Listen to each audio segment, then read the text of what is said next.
What is going on, Jets Nation? Hans here, and I'm about to start a new weekly tradition for Wednesdays. From now on, Wednesdays during the season are going to be dedicated to the key things that the Jets, in my opinion, that the Jets are going to have to do in order to beat their opponents for the week.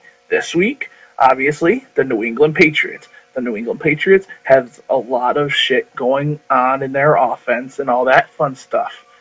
So there's going to be a decent amount of stuff to talk about. So why don't we just get right into it? When I think of having to stop the New England Patriots, the first thing on my mind, probably the first thing on almost everyone else's mind, is Tom Brady. Tom Brady is the center of the New England Patriots offense. Everything revolves around Tom Brady and his ability to get the ball out. So one of the things that the Jets will really have to focus on is trying to make Tom Brady uncomfortable. We just came off of a game where we basically almost doubled our sack total for the year. We have to be able to keep this up on Tom Brady against an offensive line for the Patriots that hasn't really been all that great this year.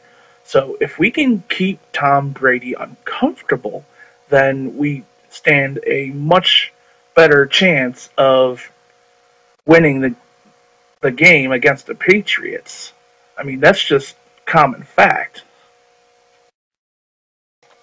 This next point kind of buys right into the first one as well, and that's disrupting the timing of Tom Brady's wide receivers as well as his tight ends, Gronkowski and Hernandez. Hernandez, who's coming off of a recent injury, but both of those tight ends are still very much effective. And then you also have your wide receivers. You have Brandon Lloyd, who got injured but is actually probable for the game. Then you have Wes Welker, and then you have Deion Branch.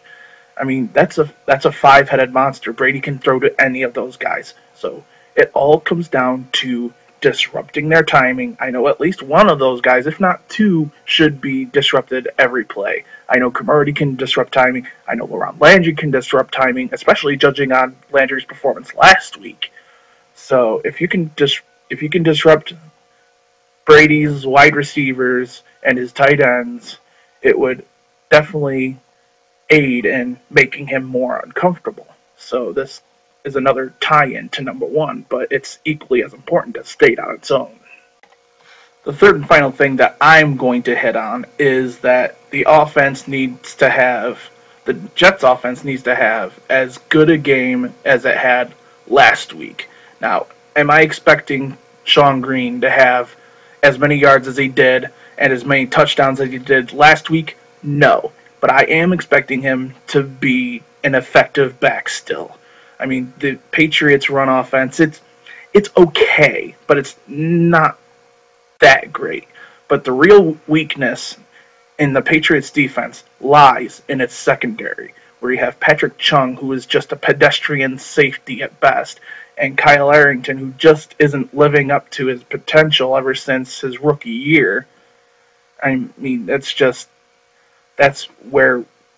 one way that we have to go. But in order to be able to exploit these weaknesses, the offensive line has to do a good job of keeping Mark Sanchez upright. I mean, they did a great job against the Colts last week, who were missing Robert Mathis due to an injury. But still, even with all the Colts' shortcomings, you have to praise the Jets' offensive line for their tenacity. So if the Jets can continue their performance from last week into this week, heading into Foxborough, that is a sure formula for success.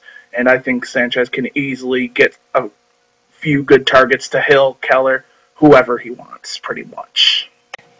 So that's what I think for this week. Now, are there more things that the Jets can do in order to be successful this Sunday?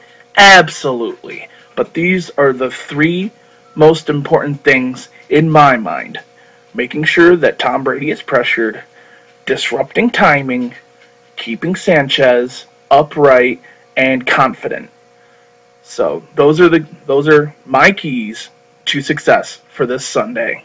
My name is Hans. You can feel free to check me out on Twitter, www.twitter.com/itsoasis.